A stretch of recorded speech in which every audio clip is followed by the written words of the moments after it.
जिल्ह्यातील रामटेक येथे भव्य शिवसंकल्प सभेचे आयोजन करण्यात आले।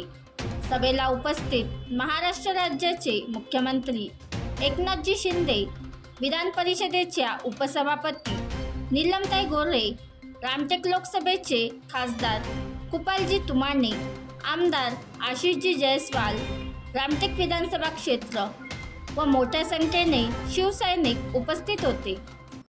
सर्वात मोठी पार्टी झाली।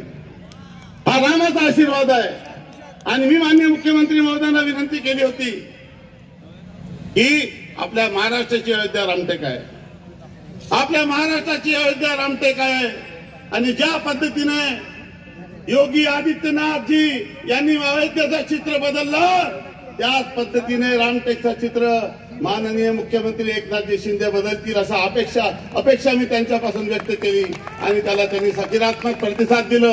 आपल्या रामटेकचा नवीन आराखडा त्यांनी पूर्णपणे तयार करून घेतलं। आज रामटेकसाठी इतका निधी आहे की मला या ठिकाणी सांगायची गरज नाही। काँग्रेसचा बाले किल्ला होता, हा बाले किल्ला उद्ध्वस्त करून या ठिकाणी शिवसेनेचा भगवा झेंडा डौलाने फडकवला। यासाठी मी आमदार आणि खासदार दोघांचे मनापासून अभिनंदन करतो आणि त्यांना निवडून देणाऱ्या तुम्ही सर्व कार्यकर्त्यांचं देखील मनापासून मी अभिनंदन करतो, मनापासून आपल्याला शुभेच्छा देतो। कारण आता लवकरच आचारसंहिता लागेल आणि आचारसंहिता लागल्यानंतर आपण सगळ्यांनी मिळून या ठिकाणी पुन्हा एकदा महायुतीचा भगवा झेंडा या रामटेकवर फडकवायचा आहे, एवढंच आपल्याला मी सांगतो। आणि आपण जे आपल्या सरकारने केलेलं काम जे आहे हे लोकांपर्यंत पोहोचवण्याचं काम आपण करा। रोज उठसूट आरोप करतात त्यांच्यावर आपण लक्ष देण्याची आवश्यकता नाही, कारण त्यांच्याकडे आता काम राहिलेलं नाही।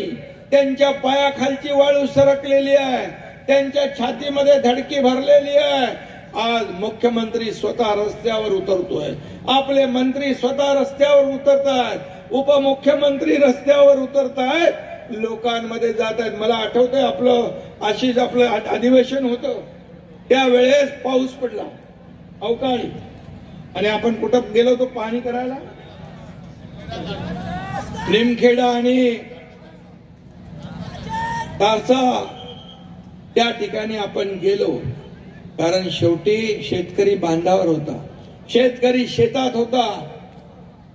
मंत्री घरात बसून काम करणारा नाही, रस्त्यावर उतरून काम करणारा आहे, शेतकऱ्यांशी संवाद साधणारा आहे, माझ्या कार्यकर्त्यांना भेटणारा आहे, त्यांच्याशी बोलणारा आहे, फेसबुक लाईव्ह करणारा मुख्यमंत्री नाही।